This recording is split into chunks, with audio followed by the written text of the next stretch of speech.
All right, well, welcome back everyone to another Beyond Access series. We're so happy that everyone is joining us, and we're happy to be back with Lavinia Mancuso, Executive Director of Everyone Reading, to have another session on literacy. And tonight, Lavinia is going to be talking to us about something fun, something around games and purposeful play. So that is exciting. Tonight, a couple of announcements. I just want to remind folks that we have the Special Education Family Forum on May 20th.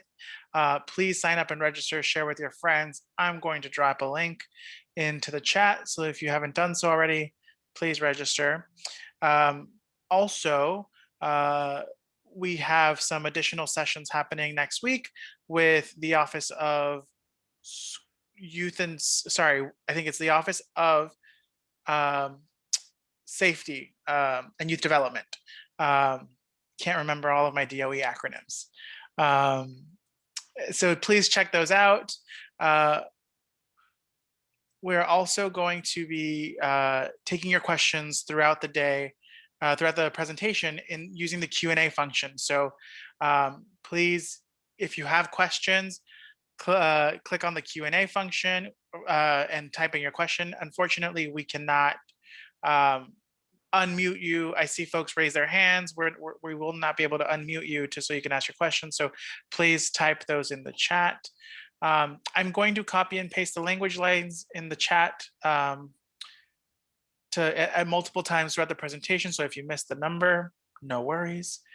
And I think those are all the announcements. I'll have more towards the end. But without further ado, let's welcome back our presenter on literacy, Lavinia Mancuso. Lavinia, good evening. Good evening. I am so happy to see you. And I want to tell you a secret. Today is my birthday, and I am very old, and I'm very old-fashioned. And the games that I'm going to show you are very old-fashioned and very cheap or free. And I'm going to tell you another secret. Reading and math are very old skills. There is no such thing as new math. Euclid and Pythagoras did their best work thousands of years ago. And people have been reading for at least 4,000 years, maybe more. Now, we do things differently. We no longer read in ancient Greek, but it is the same process. So don't be afraid of new things, because it's the same old stuff. So I'm going to teach you some games that you can use in the next hour, because they all involve stuff you have around the house.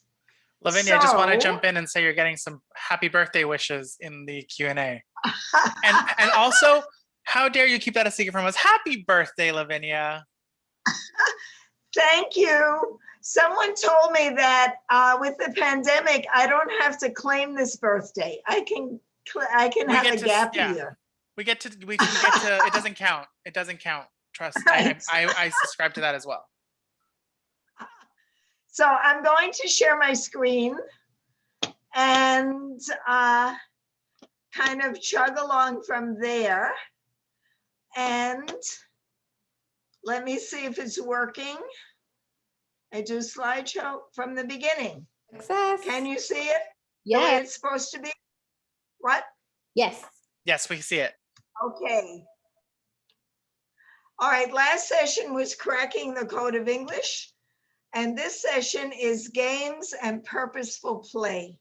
So first of all, I want you to stop feeling guilty about letting your kids play. The most important things you can do for your children are free. And I've learned this from psychologists. Free play means kids run around and they make up their own games and they make up their own rules and they follow them. Free play is a good way of socializing. It's a good way of exercising. And it's a good way of learning to make rules and follow rules and work together. Sports are not exactly free play, but they are a great way to exercise and learn to follow rules and work together. And the New York City Department of Parks has a gazillion sports programs this summer. So just look up the New York City Department of Parks and you'll be able to register your child for tennis, soccer, swimming, you name it. They're doing everything. And then the other thing that is free is conversation. Just talk a lot in any language that you want, because all languages develop vocabulary, they develop structure, they develop knowledge. And if you know one language well, you can learn a second language much easier because you bring all that information to your second language. So even if your home language is not English, go ahead. Lots and lots of conversation. And conversation is not only good in and of itself, good language leads to good reading. So there we are. The most important things you can do for your children are free. So more guilt reduction. Games are a really good way of learning and teaching. And this is from another scholarly text, that humans in our DNA learn best by socializing and telling stories and playing games. And you know that when archaeologists dig up a site from ancient peoples, they always find games. They find balls, they find other things that indicate that people have always been playing games. And then we have another eminence, Ruben Feuerstein, who says we learn language through mediated experiences, which simply means that we do things and we talk about them. And that's how we learn what we're doing, we learn knowledge, but we also learn the language that we need to express our knowledge. Here are some more famous people telling you that your children should play. You can read that play is the highest form of research, none other than Albert Einstein. Almost all creativity involves purposeful play. Play is training for the unexpected. In play, a child always behaves beyond his average age, beyond his daily behavior. And I'm sure you see that with your children, that when they're playing, they take risks to try things that they've never done before, to try things that are a little harder than what they're used to doing. So why play games? They're fun, they're social, they're part of the human experience, and this is very important. They are practice. Practice makes perfect. Think of Serena Williams playing tennis. She practices all day long. Think about the famous musicians. You see them when they perform, but before they perform, they are practicing constantly. The reason you need to practice is the next reason is basically we have two kinds of memory at least. We have our long-term memory where we store things from long ago and the things that we have repeated and experienced. And then we have our working memory that we need to do things right now. Now we want to practice so that we can store our skills in our long-term memory. Think of Serena or musicians. Serena doesn't want to be thinking, do I do a backhand or a forehand, or do I do a lob or a net shot? She wants to know this immediately. She wants to have that information in her long-term memory so she can bring it right back to hit that ball where she wants it. And that's what we want our kids to do. We don't want them counting on their fingers. We don't want them wasting their working memory on skills that they can practice and put in their long-term memory.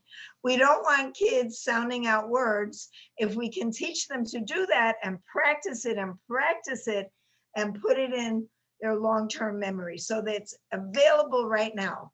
The same with writing. We don't want kids to be saying, oh, how do I make a B? You want it right in their long-term memory because they've practiced it so much. And that's what games can help to do. And then another thing about long-term memory is that they usually operate in Vygotsky's zone of proximal development. And this is a fancy way of saying that you don't make long leaps. You make little adjustments. You make little growth. And then all of a sudden you realize that you made a lot of growth. And I think it's Vygotsky or somebody else. Here's my little amateur board here. So here's a little frog who has to leap over the river. Well, the little frog cannot leap over the river, and neither can a beginning skier come down from the top of the mountain. Neither can a beginning reader read the great American novel, but they can eventually. What you need to do is put little lily pads in between so the frog can get to the other side in little leaps. And that really is what a lot of games do. They allow you to grow in little leaps. So now I want to reduce your guilt as well. It's time to relax. Basically, in the English language, we only have 26 letters and 44 sounds. We do have 1.5 million different words, but that's another issue. So reading and writing should be fairly straightforward. And we want to get those letters and sounds down and into our long-term memory. Take care of that. And then in math, we, at the end of the day, with calculus, with trigonometry, with advanced algebra, with anything you want, there are still only 4 operations: addition, subtraction, multiplication, and division. And there are still only 10 numbers, 0 to 9. That's it. That is our entire mathematical system. And this mathematical system is not just ours, it's an international mathematical system. Mathematicians can talk to each other across language, across culture, because they're all operating in the same math system.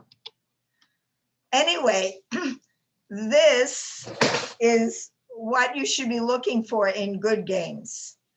Good games are simple. They have only a few moving parts. If you have a very complicated game, you know, you're working on learning the game and not learning the skill that the game is supposed to be teaching you. So that's the next thing. They should reinforce the skill that you want them to reinforce and not have kids wasting time learning all these different arcane rules unless they want to. And eventually, these games should lead to independent practice so the kids can play them by themselves and they don't need you watching over them constantly. And then they should be fun. They should be competitive, but not deadly. And one thing I think that's very important, if you can orchestrate this, either in school or at home, is to get kids who are pretty much on the same level. Who wants to play a game with a kid who is either, you know, dead in the water or so advanced that you have no chance of winning? So if you can do anything to orchestrate playing, get kids to be kind of on the same level. We find that in our tutoring programs, when kids are exactly on the same level, we can work with 4 or 5 kids at the same time because nobody's a star and nobody's too far behind. Math is a game because the game is to get the right answer. reading, you know, when you're reading history, when you're reading a novel, there are a lot of murky things, a lot of cloudy things, a lot of interpretations. Math is straightforward. You can get the right answer. If you have good skills, you can get it fast, and you can also get it simply. That's what your goal is, to simplify your math strategies. So math is also a language. Now, the international language has symbols, plus, minus, times, and there are a couple of ways, all the symbols, not all the symbols, some of the symbols here are in red, but also there are these trick words that tell you what operation to use. And it's important to talk to children about, you know, I mean, we all know that subtraction is takeaway, but we also have to let kids know that minus is also a hint for subtraction. Less than, I learned a new one, from means to take it away. And then for multiplication, we have groups, together, product. And so you see all of these different words that are clues as to the operation that you should use to solve these math problems.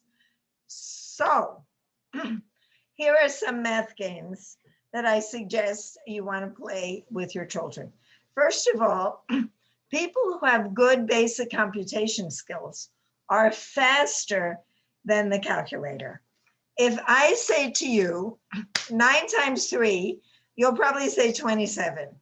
If you have to take out your calculator and turn it on and go 9 times 3, it's going to take you a long time.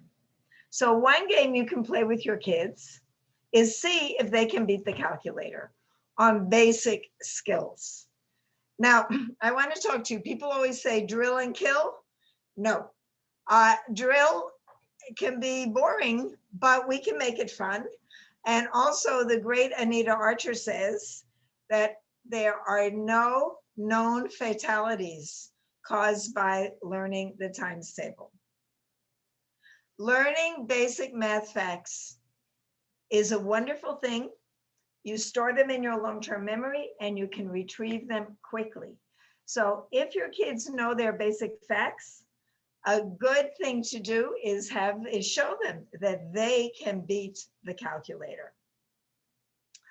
And then you can have them look for number facts everywhere. On license plates, add up the numbers on the license plate when you're stuck in traffic. Look at the sign on the sales in the storefronts. Inside the supermarket, have the kids add up 3 cans or multiply 3 cans of tomato sauce. And that will help them round up that $2.99 is really $3. And so all of these practical things lead to very, very good math skills.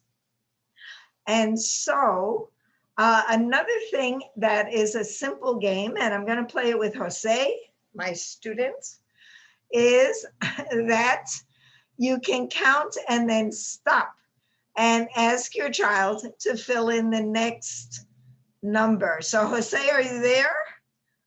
Are you ready? I am here and I am ready. Good. So first we're going to count by ones, okay? And when I stop, you have to jump right in. So 1, 2, 3, 4. 5.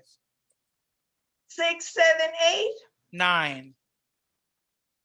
10, 11, 12. 13. Oh, well, you're too smart. I'm going to up the ante here. Oh, We're no. going to count by threes. Okay. 3, 6, 9.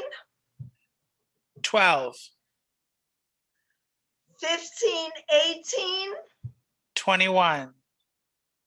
So you can see that this is a very simple way of reinforcing those basic number facts, those counting facts. And then good counters, get those kidney beans out, get those lima beans out. They are the perfect counters. And then once you're finished counting, you can cook them. So I also want to show you a few things to do with playing cards and dice. So I have a set of playing cards. They are well shuffled. And I am going to do a little something here. And so I'm going to ask my student. Now, one of the things that kids are always asked to do in kindergarten, they're asked to count. Of course, I get a picture card. In kindergarten, they're always asked to count. And so playing cards are very good for counting. 1, 2, 3, 4, 5, 6. And then they're also asked to match the number of objects with the numeral. And playing cards are wonderful for that as well. But they're also good for playing war. Another skill that kids are asked to do in kindergarten and first grade are greater and less. I think they're asked to do that forever. What is greater and less? So I'm going to ask Jose to look at these two cards. One is a 6 and one is a 7. Jose, which card is greater? Which number is greater, 6 or 7? I think, well, I know 7 is greater, but if you pivot closer to the 6, turn away, other way. The camera, I think if you turn to, there you go. The 7 is greater. The 7 is greater. Okay, I'm getting 2 more cards. Here we have a 4 and an 8. Jose, which is less? The 4. You are absolutely right. You are my prize student. So I'm going to show you another thing we can do with playing cards. Jose, a king is a 10, and I'm going to say that the ace is a 1. So I want you to add up this 10 and this 1, and what have you got? 11. You are absolutely right. Now, that was too easy. So I am going to take a 4. So you have 11 and 4 more. How much is that? 15. 15. We can go on and on and on. And your children might like to go on and on and on and on. Another thing you can do with playing cards is adding and multiplying. Okay, I have a 5 and a 4. Let's multiply them together. What have we got here? 5 times 4? 20. Jose, 20. I'm going to switch them. 4 times 5. What have you got? Still 20. You are absolutely right. And you can do that with dice, although it only goes up to 6. So you can't see this, but I have a 5 and a 1. Let's add them up, Jose. What's 5 and 1? 6. If I add a 4, what have I got? 10. Right. If I take away the 1, what have I got? 9. Right. So these are the things you can do with beans, with dice, with playing cards. And so this is a very simple and easy, and you can just keep going. Keep adding those dice. Keep taking away those dice. You can also use the dice to multiply. But remember, with multiplication, we want kids to know that multiplication is groups of numbers coming together. So that they have to know that before you start multiplying with dice or playing cards. Another thing we can do, and I have to get out my board here, place value is such an important thing. And that's something that is easy to do with beans. I did that as a first grade teacher when we didn't have a lot of money. So 10 kidney beans, we would exchange for a big lima bean. But we have to teach kids that those zeros are very, very significant. That every time you add a zero, here we have 1. When we add a 0, it's just not a 0, it makes it 10. And when we add another 0, it's not just a bunch of zeros, it's 100. And we add another 0, it's 1,000. So I just did a little research. You know, Bill Gates is getting divorced. And I would like him to give away all his money. And this is how much money Bill Gates has. He has $143 billion that we know about. Now, let's think about this. Here we go. Ones, tens, hundreds, thousands, millions, 10 millions, 100 millions. Oh, wait a second. Thousands, millions, 10 millions, 100 millions, billions, 10 billions, 100 billions. Now, I would suggest that it would be nice if Bill Gates gave away $1,000 to a lot of people. So here we have ones, tens, hundreds, thousands. Let's give those thousands away and see how many people they can go to. So here we have ones, tens, hundreds, 1,000, 10,000, 100,000,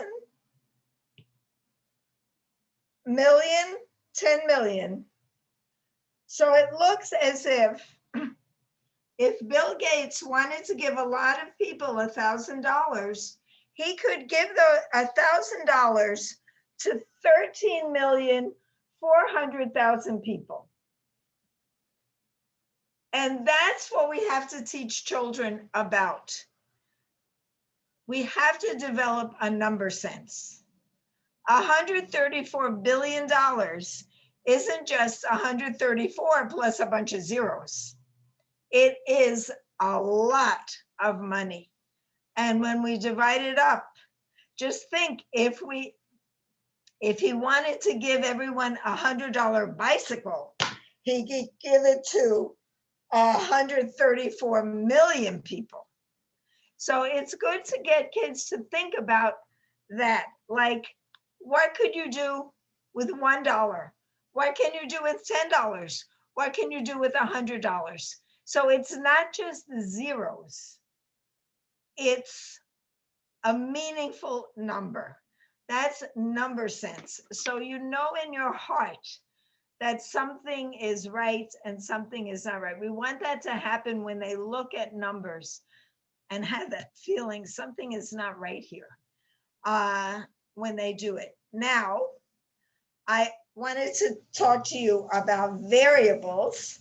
And here is a very easy way to get kids started with a tiny bit of algebra. So we have this little machine that adds 6 to everything we put in. So what is coming out, Jose? I'm going to put 5 into this machine, a +6 machine. What's going to come out if I put 5 into that +6 machine? 11. You are absolutely right. Now suppose I change this +6 machine to a -6 machine.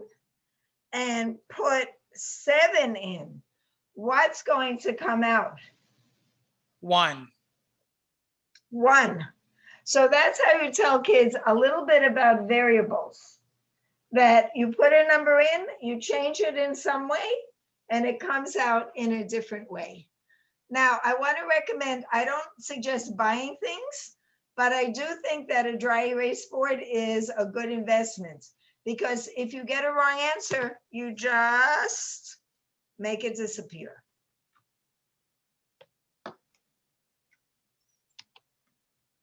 All right, I also want to put in a good word. Everyone is obsessing about reading, but let us not forget music, art, math, and science. These are the international subjects. They can be discussed in any language. They exist in every language. And a lot of the vocabulary of music, art, math, and science exists in all different languages. I may have told you that it is easier to translate a medical text than a novel, because medical terminology is almost the same in many, many different languages.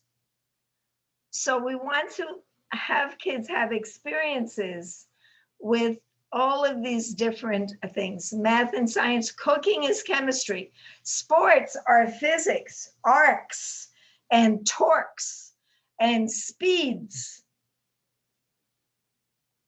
and block building is, and other construction are physics, and talk about weight and balance. And I have heard, I mean, I didn't read it, that every engineer has played with wooden blocks. So that's a good way to get your kids started on engineering when they can get full scholarships to engineering school.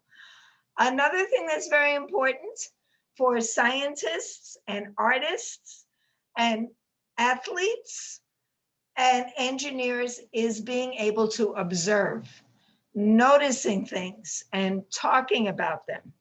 And you can have them do that with you and encourage them to talk with their friends. The language you model, they will use with their friends. And so all of the interesting things that you can do with them and talk about, you can have them drawing, painting, working with clay or Play-Doh, collage. Get all that junk mail that comes to your house, cut it up and make a collage, cut it up and make it a building.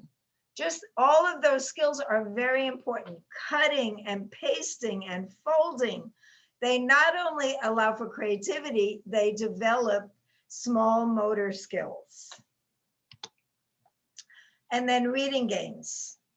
Reading games should provide a lot of practice. They should help children relax and gain confidence. People are making kids crazy about reading or not reading. It's always, we have to analyze everything. No, let's relax. You know, without playing games, the research is if you just read a whole lot of whatever you like and whatever you can read easily, you will be a better reader. You will even be a good reader.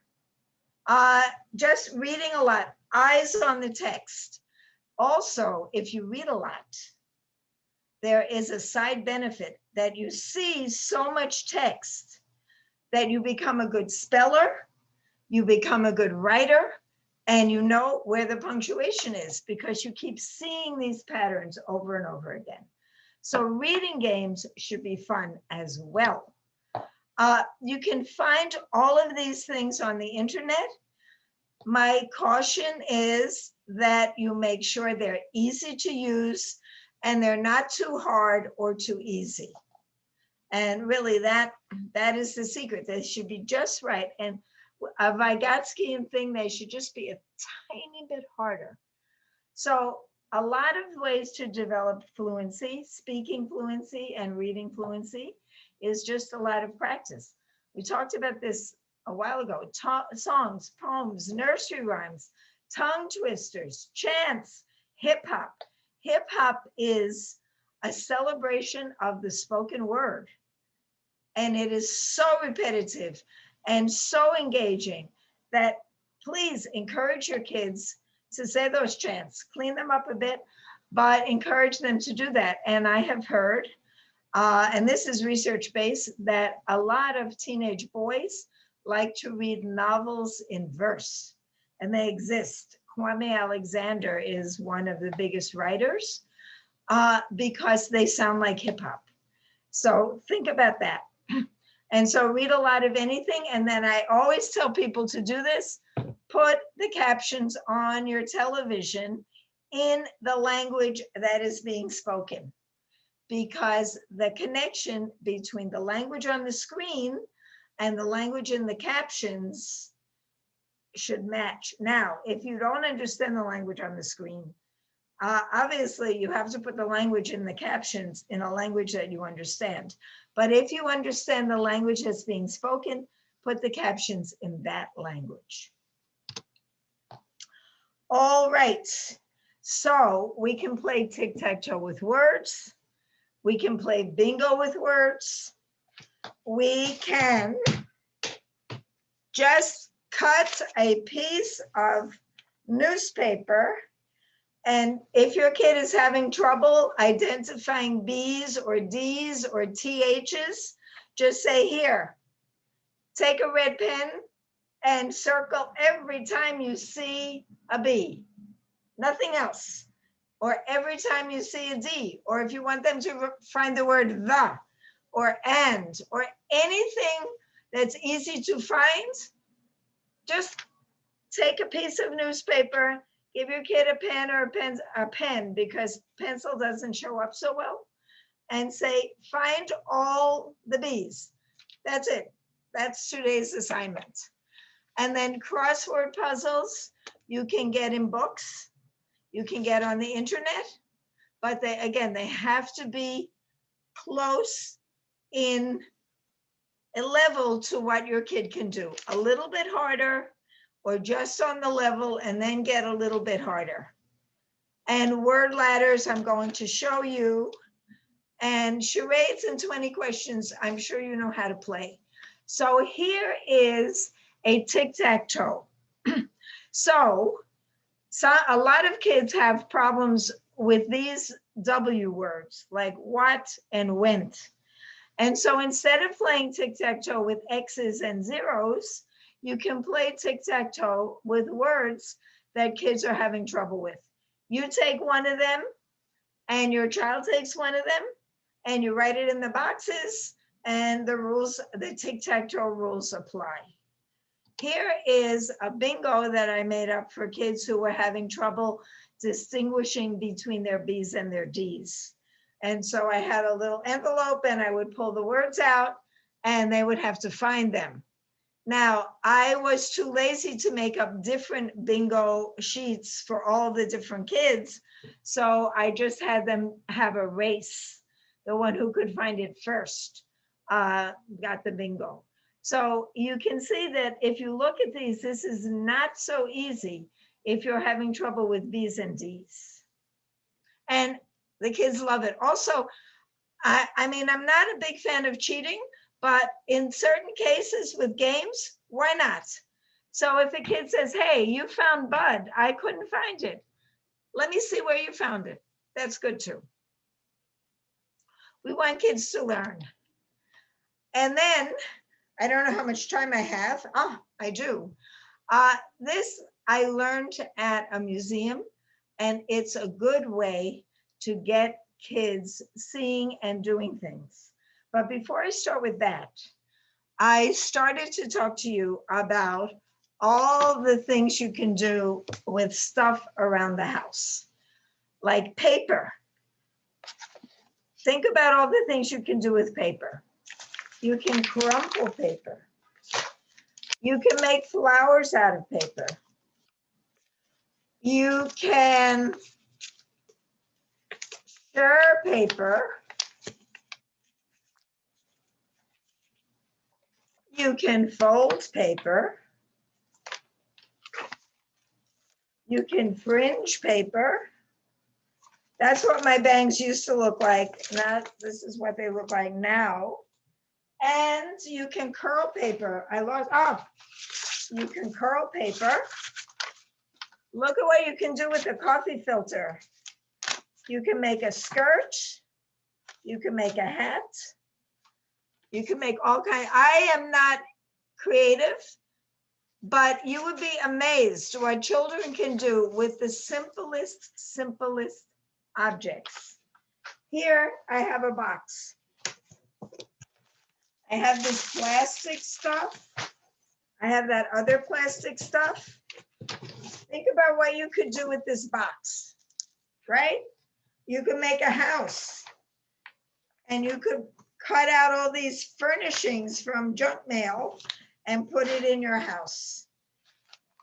You could cut out all these advertisements from the supermarket, and you could make it a supermarket. You could make it a store from the Macy's catalog and put in all kinds of clothes and other objects. You can do all kinds of things with the box. And you know the old saying, kids are more interested in the boxes at Christmas than in the stuff that comes in them. But these are very interesting ways to get your kids to be creative, to get your kids to be manipulating things, to use their small muscles, and to use their language. When you ask them what they're doing, and you can ask them, so why did you decide to do that? I mean, that is a really good way of using all the junk that comes into your house. Put it to good use. And if you go to Nordstrom's anytime soon, you will see that on every floor, their display is folded brown paper. They have the clothing that they want to sell you, and it's all surrounded by folded brown paper. And so someone with a master's degree in fine arts has done that for Nordstrom's. So I want to also talk to you about visual literacy, which is something I learned when I worked at a museum. Visual literacy is a fancy name for old-fashioned show and tell. You might have done that when you were in kindergarten, when you brought something into school and you had to tell all your little friends about them. Well, this is what museum curators and archaeologists and anthropologists do on a regular basis. They find things that they may never have seen before and try to figure out what they are and what they were used for.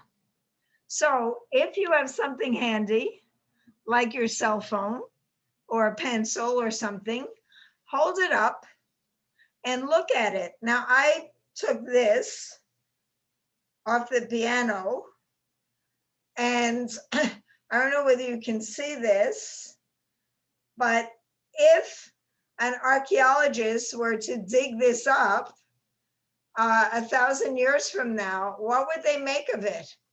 It's heavy. I think it might be metal. It has this funny shape. I mean, it has this base and then it has this funny shape. And I don't know if it's painted or this is, I think it's painted. I think I can scrape something off. And then it has this nice fabric on the bottom, but that probably will be gone in 1,000 years. It's metal. This may hold up. I wonder what it's used for. I wonder why this was made. So look at your whatever's lying around and ask the same questions. Who do you think used it? What do you think it was used for? What is it made of? Does it have lettering on it? This doesn't have any lettering. This is just plain old. And does it have pictures on it? What condition is it in? This is in perfect condition because it's been sitting on my piano, but the piano that never gets played anyway. I wonder what they'll say when they find that 1,000 years from now. But it is in perfect condition because we don't use it for anything. It's purely decorative. So that's something to talk about with kids. So what do you think this is? What do you think this is? Or if you go to the park, look at the rocks, look at the flowers, talk about all the things in our environment. Now, all of these objects also have personal stories. So I'm going to tell you the personal story about this. This is a replica of a a coffee pot that my husband's family from Winston-Salem made like 150 years ago, and it stands in the middle, the giant thing stands in the middle of a little plaza in Old Salem. Now, I have no personal connection to this, but my husband does, and my son really has a personal connection because he's an only child and he really loves his cousins and he loves the family in Winston-Salem. And so for him, this has a real significance. For me, it's just something that sits on the piano. So those are all things to talk about. And it's not just idle conversation, it's visual literacy. So I see one more thing that I want to show you. Dominoes. And these are from Puerto Rico. I wonder why it has this flag and, what is the significance of that when they dig these up 1,000 years from now? What will they say? Will they be able to read them? Will they know that this is a flag?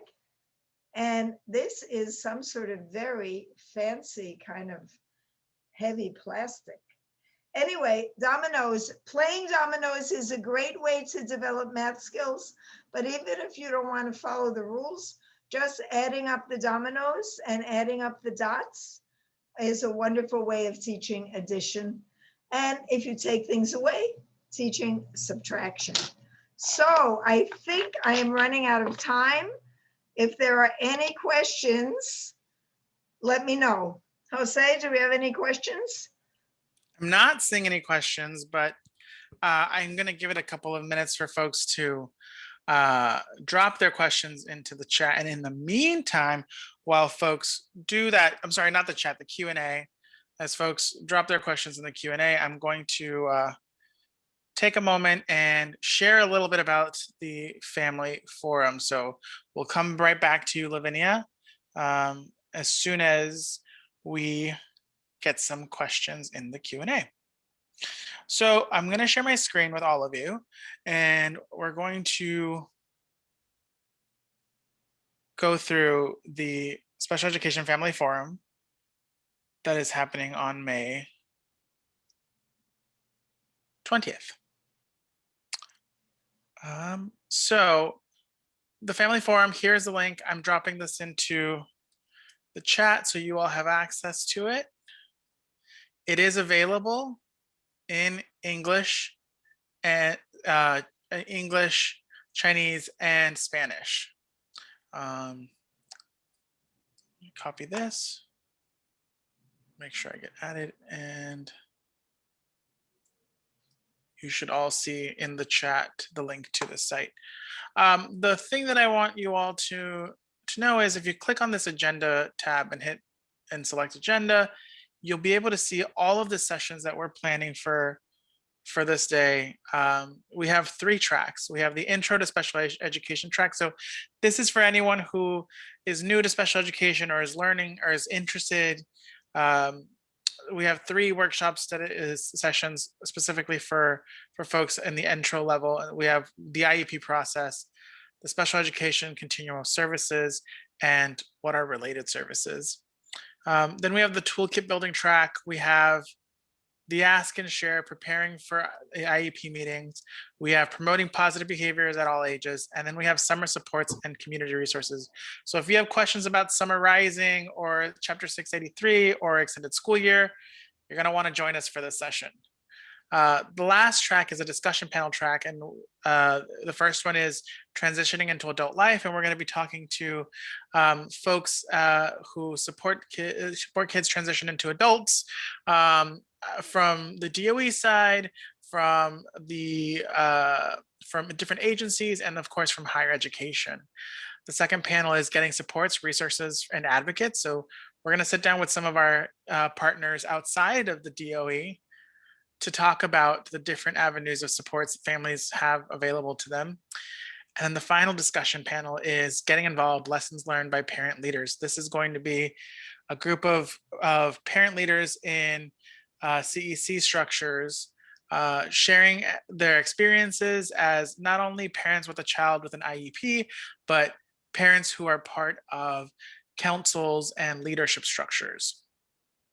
So this is the plan for the day. You can also take a look here and see our dynamic group of speakers for the day. These are just some of them, more are being added every single day.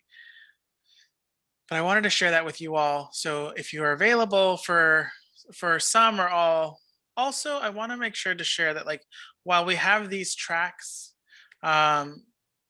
organized this way, you can mix and match whatever sessions you want to go. You know, you could go to the first session here, second session here, third session here, whatever your heart desires. You can also, if you can only attend for half of the time or a couple of sessions, that's also okay. That's the beauty of being virtual. So I wanted to share that with all of you. And it looks like we have a couple of questions in here now, Lavinia. And so the question is, do you have suggestions for games with ninth graders to develop proficiency in English? So this is a question for English language learners. Actually, you can, it depends on the level of English, but the same things apply. Crossword puzzles, actually, word ladders. I'm going to do a word ladder with my students here very quickly. So Jose, this word is bag. I want you to change one letter to make it a flying mammal. What are you going to do, Jose?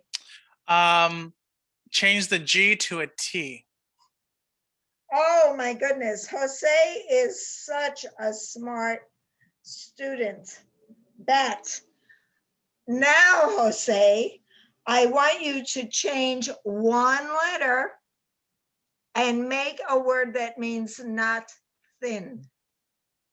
The B to an F.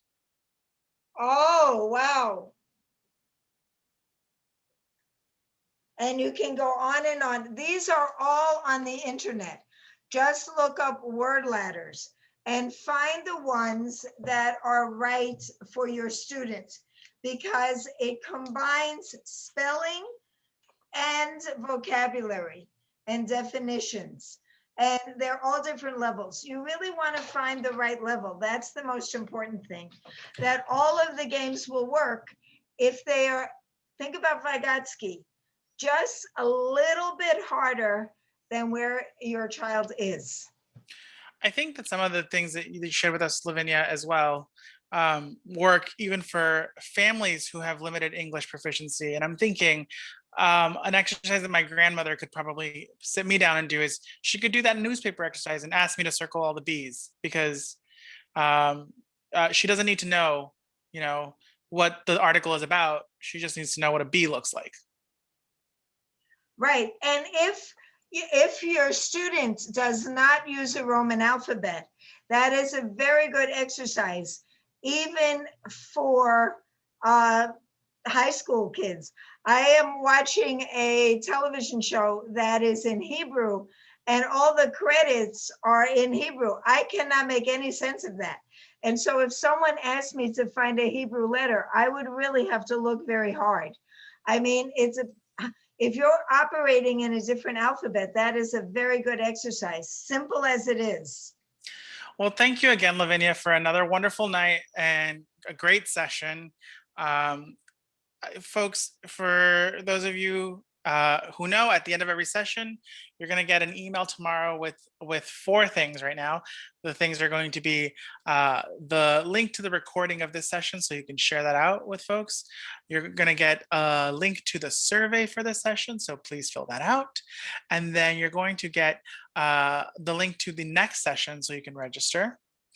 And then, of course, the 4th thing is a link to the family forum on May 20th, so you can register and share that with your friends. Thank you for joining us tonight, and until next time, stay safe and we'll see you all soon. Bye.